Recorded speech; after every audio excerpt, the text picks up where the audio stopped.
ಚಿತ್ರದುರ್ಗದ ರೇಣುಕಾಸ್ವಾಮಿ ಕೊಲೆ ಕೇಸ್ಗೆ ಸಂಬಂಧಪಟ್ಟಂತೆ ಕಳೆದ ಕೆಲವು ದಿನಗಳಿಂದಲೂ ಕೂಡ ಸಾಕಷ್ಟು ವಿಚಾರಗಳು ಚರ್ಚೆ ಆಗ್ತಾ ಇದೆ. ಅದರಲ್ಲೂ ಕೊಲೆ ಆರೋಪಿಯಾದಂತಹ ನಟ ದರ್ಶನ್ ಅವರಿಗೆ ಶಾಕ್ ಮೇಲೆ ಶಾಕ್ ಎದುರಾಗ್ತಾ ಇದೆ. ಈಗ ಮತ್ತೆ ಅವರಿಗೆ ಬಿಗ್ ಶಾಕ್ ಎದುರಾಗಿದೆ.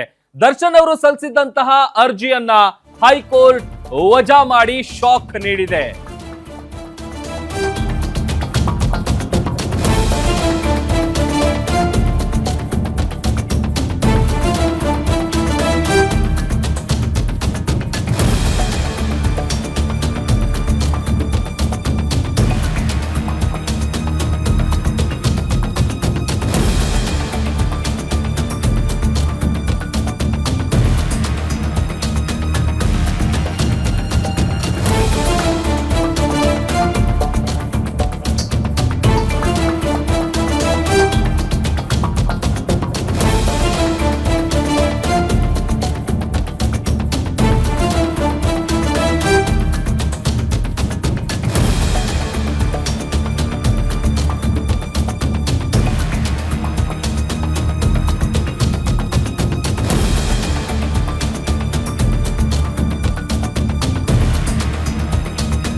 ಕೊಲೆ ಆರೋಪಿ ದರ್ಶನ್ಗೆ ಮತ್ತೆ ಬಿಗ್ ಶಾಕ್ ಎದುರಾಗಿದೆ. ದರ್ಶನ್ ಸಲ್ಲಿಸಿದ್ದಂತಹ ಅರ್ಜಿಯನ್ನ ಹೈಕೋರ್ಟ್ ವಜಾ ಮಾಡಿದೆ. ಮಾಫಿ ಸಾಕ್ಷಿ ಸಲ್ಲಿಸಿದ್ದಂತಹ ಅರ್ಜಿಗೆ ಹೈಕೋರ್ಟ್ ಆಕ್ಷೇಪ ವ್ಯಕ್ತಪಡಿಸಿದೆ. ಮಾಫಿ ಸಾಕ್ಷಿಗೆ ಆಕ್ಷೇಪಣೆ ಸಲ್ಲಿಸುವಂತಿಲ್ಲ ಅನ್ನುವಂತ ಆದೇಶ ಬಂದಿದೆ. ಸಿಸಿಎಚ್ ಕೋರ್ಟ್ ಆದೇಶದಲ್ಲಿ ಹೈಕೋರ್ಟ್ ಮಧ್ಯ ಪ್ರವೇಶಿಸಲ್ಲ. ಸಹ ಆರೋಪಿಗಳ ವಾದ ಆಲಿಸುವಂತೆ ಒಂದು ಅರ್ಜಿಯನ್ನ ಸಲ್ಲಿಕೆ ಮಾಡಲಾಗಿತ್ತು.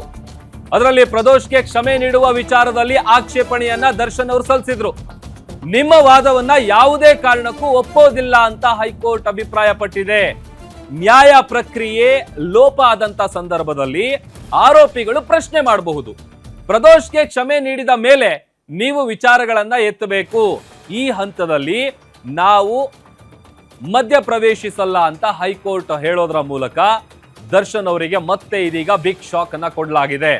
ದರ್ಶನ್ ಪರ ವಾದವನ್ನ ಮಂಡಿಸಿದ್ದಾರೆ ಹಶ್ಮತ್ ಪಾಷಾ ಅವರು. ಹಳೆಯ ಆದೇಶವನ್ನೇ ಮತ್ತೆ ಇಲ್ಲಿ ಹೈಕೋರ್ಟ್ ಉಲ್ಲೇಖ ಮಾಡಿದೆ. ನೋಡಿ, ಸಹಜವಾಗಿ ದರ್ಶನ್ ಅವರ ವಿಚಾರದಲ್ಲಿ ಅದರಲ್ಲೂ ಹೇಳಿ ಕೇಳಿ ಯಾವಾಗ all of a sudden Pradosh ಮಾಫಿ ಸಾಕ್ಷಿ ಆಗೋದಕ್ಕೆ ಮುಂದೆ ಬಂದ್ರು, ಆ ಸಂದರ್ಭದಿಂದ ಸಿಕ್ಕಾಪಟ್ಟೆ ಟೆನ್ಷನ್ ಅಲ್ಲಿ ಇದ್ರು. ಜೊತೆಗೆ ಆ ಮಾಫಿ ಸಾಕ್ಷಿ ಏನಿದೆ ಅದನ್ನ ಪರಿಗಣಿಸಬಾರದು ಅನ್ನುವಂತ ನಿಟ್ಟಿನಲ್ಲೇನೆ ದರ್ಶನ್ ಪರ ವಕೀಲರು ಕೂಡ ಪ್ರಬಲವಾದಂತ ವಾದವನ್ನ ಮಂಡಿಸಿದ್ರು. ಬಟ್ ಆದ್ರೆ ಆತ ಯಾವ ಕಾರಣಕ್ಕೆ ಈ ಹಂತದಲ್ಲಿ ಹೇಳೋದಕ್ಕೆ ಬಂದಿದ್ದಾನೆ ಅಥವಾ ಮಾಫಿ ಸಾಕ್ಷಿ ಅಪ್ರೂವರ್ ಆಗೋದಕ್ಕೆ ಬಂದಿದ್ದಾನೆ ಅನ್ನುವಂಥದ್ದು ಒಂದು ಕಡೆ ಆದ್ರೆ, ಮತ್ತೊಂದು ಕಡೆ ಅದಕ್ಕೆ ಅವಕಾಶ ಮಾಡಿಕೊಡ್ಬಾರ್ದು ಅಂತೇಳಿ ಏನು ಅರ್ಜಿಯನ್ನ ಸಲ್ಲಿಸಿದ್ರು, ಅದರ ಮೇಲ್ಮನವಿ ಅರ್ಜಿಯನ್ನ ಸಲ್ಲಿಸಿದ್ರು, ಅದರಲ್ಲಿ ಈಗ ಹಿನ್ನಡೆ ಆಗಿರೋದು. ದರ್ಶನ್ ಸಲ್ಲಿಸಿದಂತ ಅರ್ಜಿಯನ್ನ ಈಗ ಹೈಕೋರ್ಟ್ ವಜಾ ಮಾಡೋದ್ರ ಮೂಲಕ ಬಿಗ್ ಶಾಕ್ ಅನ್ನ ಕೊಟ್ಟಿದೆ. ದರ್ಶನ್ಗೆ ಮಾಫಿ ಸಾಕ್ಷಿ ಅರ್ಜಿಯ ವೇಳೆ ವಾದಕ್ಕೆ ಅವಕಾಶವನ್ನ ಕೊಡಬೇಕು. ನಮಗೆ ಅರ್ಜಿ ಕೊಟ್ಟಿಲ್ಲ. ಪ್ರಾಸಿಕ್ಯೂಷನ್ ಪರ ಪ್ರಸನ್ನ ಕುಮಾರ್ ಅವರು ಈ ರೀತಿಯಾಗಿ ವಾದವನ್ನ ಮಾಡ್ತಾರೆ. ಮಾಫಿ ಸಾಕ್ಷಿ ಅರ್ಜಿಯ ವೇಳೆ ಯಾವುದೇ ಕಾರಣಕ್ಕೂ ಆಕ್ಷೇಪಣೆಯನ್ನ ಸಲ್ಲಿಸುವಂತಿಲ್ಲ. ಪ್ರಕ್ರಿಯೆಯಲ್ಲಿ ಏನಾದ್ರೂ ಲೋಪ ಆದಂತ ಸಂದರ್ಭದಲ್ಲಿ ಮಾತ್ರ ಆರೋಪಿಗಳು ಆ ಪ್ರಶ್ನೆ ಮಾಡಬಹುದು. ಇಲ್ಲ, ಇದು ಸರಿ ಆಗ್ತಾ ಇಲ್ಲ, ಏನಾದ್ರೂ ಒಂದ್ ಸ್ವಲ್ಪ ಹೆಚ್ಚು ಕಡಿಮೆ ಆದಂತ ಸಂದರ್ಭದಲ್ಲಿ ಅಥವಾ ಆ ಪ್ರೊಸೀಜರ್ ಅಲ್ಲಿ ಏನಾದ್ರೂ ಸ್ವಲ್ಪ ತಪ್ಪುಗಳಾದಂತ ಸಂದರ್ಭದಲ್ಲಿ ಆರೋಪಿಗಳಿಗೆ ಪ್ರಶ್ನೆ ಮಾಡಬಹುದಾದಂತ ಚಾನ್ಸಸ್ ಇರುತ್ತೆ. ಪ್ರದೋಷ್ಗೆ ಕ್ಷಮೆ ನೀಡಿದ ಮೇಲೆ ನೀವು ವಿಚಾರಗಳನ್ನು ಎತ್ತಬೇಕು. ಇಲ್ಲಿ ಇನ್ನೂ ಕೂಡ ಕ್ಷಮೆ ನೀಡಿಲ್ಲ, ವಾದ ಮಂಡಿಸೋದಕ್ಕೆ ಯಾವುದೇ ರೀತಿಯಾದಂತ ಅವಕಾಶ ಇರೋದಿಲ್ಲ ಅಥವಾ ಅಧಿಕಾರ ಕೂಡ ಇರೋದಿಲ್ಲ ಅಂತೇಳಿ ಹೈಕೋರ್ಟ್ ತಿಳಿಸಿದೆ. ಮಾಫಿ ಸಾಕ್ಷಿ ಆಗುವ ವಿಚಾರದಲ್ಲಿ ಇತರೆ ಆರೋಪಿಗಳಿಗೆ ಅಧಿಕಾರ ಇರೋದಿಲ್ಲ. ಪ್ರದೋಷ್ ವಿಚಾರಣೆಯನ್ನ ಎದುರಿಸಿ ಕ್ಷಮಾಪಣೆಯನ್ನ ಕೋರಿದ್ದಾನೆ. ಸೊ ಇದನ್ನ ಹಶ್ಮತ್ ಅವರು ವಾದ ಮಾಡುವಂತ ಸಂದರ್ಭದಲ್ಲಿ ಈ ವಿಚಾರವನ್ನ ಉಲ್ಲೇಖ ಮಾಡಿದ್ದಾರೆ. ಇದೇ ವಿಚಾರಕ್ಕೆ ಸಂಬಂಧಪಟ್ಟಂತೆ ಮತ್ತಷ್ಟು ಡೀಟೇಲ್ಸ್ ಅನ್ನ ಕೊಡ್ತಾರೆ ನಮ್ಮ crime bureau head SK. Manjunath ದೂರವಾಣಿ ಸಂಪರ್ಕದಲ್ಲಿ ಜಾಯಿನ್ ಆಗಿದ್ದಾರೆ. ಮಂಜುನಾಥ್, ಒಂದ್ ಕಡೆ ಆ ಮಾಫಿ ಸಾಕ್ಷಿ ಆಗೋದಕ್ಕೆ ಪ್ರದೋಷ್ ಮುಂದಾಗಿರೋದು, ಮತ್ತೊಂದ್ ಕಡೆ ಅದಕ್ಕೆ ಅವಕಾಶ ಮಾಡಿಕೊಡ್ಬಾರ್ದು ಆಕ್ಷೇಪವನ್ನ ವ್ಯಕ್ತಪಡಿಸಿ ಸಲ್ಲಿಸಿದಂತ ಅರ್ಜಿ ಈಗ ವಜಾ ಆಗಿದೆ ಅಂತ ಹೇಳಿ ಗೊತ್ತಾಗ್ತಾ ಇದೆ. ಸೊ ಅಲ್ಲಿಗೆ ದರ್ಶನ್ ಅವರಿಗೆ ಬಿಗ್ ಶಾಕ್. ಇದು ಡೀಟೇಲ್ಸ್ ಕೊಡ್ತಾ ಹೋಗೋದಾದ್ರೆ ಮಂಜುನಾಥ್.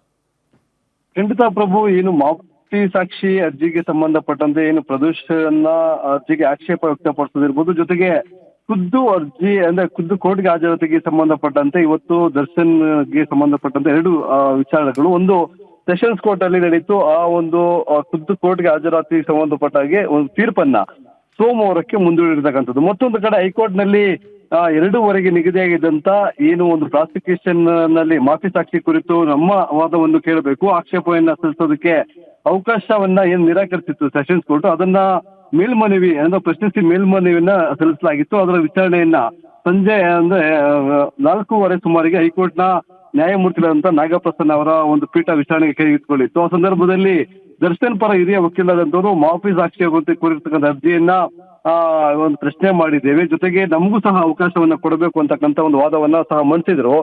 ಆರಂಭದಲ್ಲೇ ನ್ಯಾಯಮೂರ್ತಿಗಳಂತ ನಾಗಪ್ರಸನ್ನ ಅವರ ಬೆಂಚು ಇಲ್ಲಿ ಪ್ರದೋಷ್ ಅವರು ಮಾಫಿ ಸಾಕ್ಷಿ ಆಗೋದಕ್ಕೆ ಬಂದಿದ್ದಾರೆ, ಅದರ ಸಂಬಂಧಪಟ್ಟಂತೆ ಇನ್ನೂ ವಾದ ಮತ್ತೆ ಪ್ರತಿವಾದವಾಗಿದೆ, ಆತನನ್ನ ಇನ್ನೂ ಮಾಫಿ ಸಾಕ್ಷಿಯನ್ನಾಗಿ ಪರಿಗಣಿಸಿಲ್ಲ.